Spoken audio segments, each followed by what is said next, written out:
Grooming শিখছে তারা, তারপর আপনার কনফিডেন্সেবল হচ্ছে।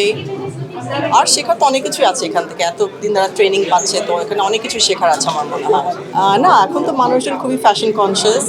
সো আপনার এখন এবং একটা জিনিস খুব ভালো যে দেশি কাপড়ের উপর আমাদের খুব ঝোঁক এখন। তো আমি জামদানি এবং আপনার দেশি কাপড় নিয়ে খুব কাজ করি, মাসিন এসব নিয়ে কাজ করি, এবং সেটা একটা খুব ভালো ডিম্যান্ড। এবং এরকম যত সব বড় বড় প্রোগ্রাম হয়, বিউটি প্যাজেন্ট বলেন বা অন্য যেরকম বড় প্রোগ্রামে, কিন্তু মানুষজন দেশি কাপড়ই প্রেফার করে, আর দেশি কাপড়ই নিচ্ছে আমার থেকে। ক্রেডিটটা মেবি তারা রাইট প্ল্যাটফর্মে যেতে পারছে না, তারা maybe they not working hard enough.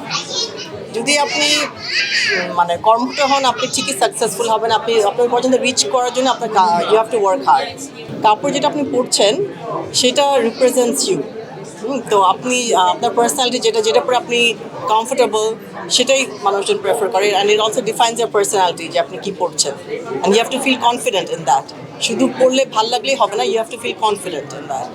না, আমি আশা করি ভালো ভালো এখান থেকে যেন আমরা কিছু মেয়ে পাই যারা ফিউচারে আরও কিছু করতে পারবে, মিডিয়ার জন্য বলেন বা দেশের জন্য করতে পারবে, এটাই আমার প্রত্যাশা।